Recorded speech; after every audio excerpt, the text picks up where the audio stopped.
پاک میں اللہ تعالیٰ فرماتا ہے، کہہ دو میرے ان بندوں سے جو سوچتے ہیں کہ ان کے آنسو رائے گاہ چلے گئے، میں کچھ بھی بھولنے والا نہیں ہوں۔ قرآن پاک میں اللہ تعالیٰ فرماتا ہے، کہہ دو میرے ان بندوں سے جنہیں لگتا ہے میں خفا ہوں، نہ تو میں نے تمہیں تنہا چھوڑا ہے اور نہ ہی میں تم سے بیزار ہو گیا ہوں۔ قرآن پاک میں اللہ تعالیٰ فرماتا ہے، کہہ دو میرے ان بندوں سے جو ہار گئے ہیں، میں کسی بھی جان کو اس کی طاقت سے زیادہ نہیں آزماتا ہوں۔ قرآن پاک میں اللہ تعالیٰ فرماتا ہے، کہہ دو میرے ان بندوں سے جو تنہا ہیں، تم جہاں کہیں بھی ہو میں ہمیشہ تمہارے ساتھ ہوں۔ قرآن پاک میں اللہ تعالیٰ فرماتا ہے، کہہ دو میرے ان بندوں سے جنہیں حالات ناممکن لگ رہے ہیں، میں ہر چیز پر قدرت رکھنے والا ہوں۔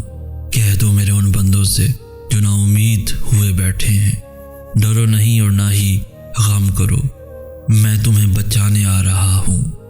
قرآن پاک میں اللہ تعالیٰ فرماتا ہے، کہہ دو میرے ان بندوں سے جو شک میں مبتلا ہیں اور در حقیقت میں توکل کرنے والوں سے محبت کرتا ہوں۔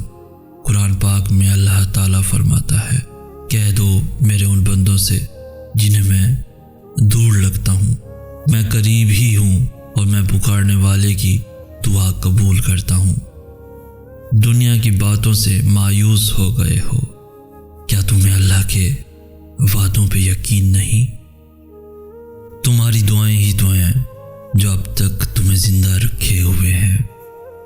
جو دعائیں یقین سے شروع ہوتی ہیں، وہ دعائیں جنہیں ناممکن کے بعد بھی تم اپنی زبان سے روک نہیں پاتے، مگر دعائیں وقت لیتی ہیں، قبولیت سے پہلے تمہارا صبر آزماتی ہیں، پھر یہ تمہارے لیے ایسے راستے بناتی ہیں کہ تم خود بھی سمجھ نہیں پاتے۔ اللہ ان کا اختتام بھی یقین پہ ہی کرتا ہے، پھر یہ ان کہانیوں کو بھی مکمل کر دیتی ہیں جو کن پہ ختم ہونے والی نہیں ہوتی۔ وہ دعائیں جو دوران نماز آنسوؤں کی صورت میں بہنے لگتی ہیں، خاموش دعاؤں کے لیے ہی تم معجزے ہوتے ہیں۔ وہ دعائیں جو اللہ کے سوا کسی کو نہیں بتائی جاتی، وہ دعائیں جنہیں ناممکن کے بعد بھی تم اپنی زبان سے روک نہیں پاتے، مگر دعائیں وقت لیتی ہیں، قبولیت سے پہلے تمہارا صبر آزماتی ہیں۔ مت ڈرو، وہ بڑی حکمت والا ہے جس کے ہاتھ میں تمہاری قسمت ہے۔ جہاں تمہاری عقل ختم ہوتی ہے، وہاں سے شروع اللہ کی ذہانت ہے۔ وہ مالک کن ہے، اسے دل مطمئن کرنے میں خوب مہارت ہے۔ توکل رکھو، سسکیوں سے سجدوں تک اس نے سنبھال رکھی ہر امانت ہے۔ اس سخت آزمائش کے بعد تمہارے لیے دعاؤں کی قبولیت ہے۔ اس سے نا امید ہونا کیسا جسے تم سے 70 ماہوں سے زیادہ محبت ہے۔ وہ جان بوجھ کر غم نہیں لاتا، ہر دیری میں اس کی پوشیدہ مصلحت ہے۔ وہ حکم دے اور ناممکن ممکن ہو جائے، ایسی اس کی قدرت ہے۔ وہ سننے والا ہے، اس کے ہاں آنسو سب سے افضل عبادت ہے۔ وہ تو مانگے بنا ہی عطا کر دیتا ہے، وہ تو مانگے بنا ہی عطا کر دیتا ہے، اتنی بے غرض اس کی الفت ہے۔ اس سخت آزمائش کے بعد تمہارے لیے دعاؤں کی قبولیت ہے۔ توکل رکھو، سسکیوں سے سجدوں تک اس نے سنبھال رکھی ہر امانت ہے۔ مت ڈرو، وہ بڑی حکمت والا ہے جس کے ہاتھ میں تمہاری قسمت ہے۔ وہ جان بوجھ کر غم نہیں لاتا، ہر دیری میں اس کی پوشیدہ مصلحت ہے۔ اللہ کی مدد تب آتی ہے جب انسانی طاقتیں ہار جاتی ہیں۔ اللہ کی مدد تب آتی ہے جب تم ناممکن کے باوجود بھی دعا مانگنا نہیں چھوڑتے۔ اللہ کی مدد تب آتی ہے جب تم سجدے طویل کر لیتے ہو اور شکوے مختصر۔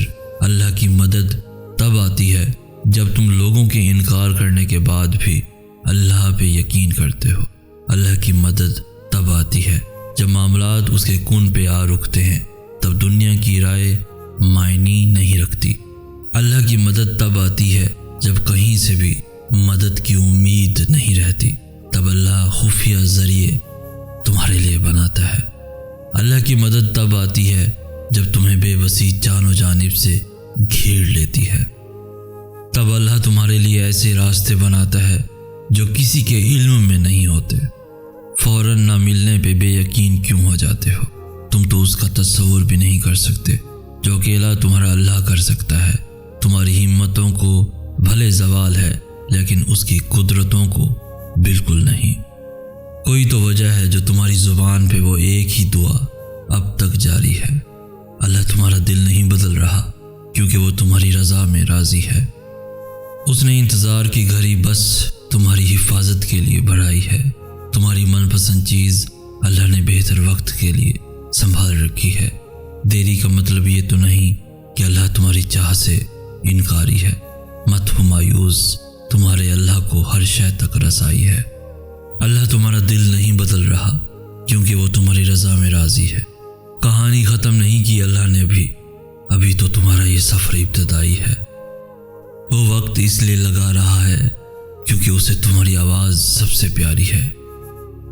حاصل لا حاصل کچھ بھی نہیں، بس بات اس کے حکم کی ساری ہے۔ رہے گا نہ کچھ بھی ناممکن، بس اللہ کے ایک کن کی دیری ہے۔ تم تو لاڈلے ہو اس کے، اور لاڈلے کی فرمائش پر تو وہ کن بھی وار سکتا ہے۔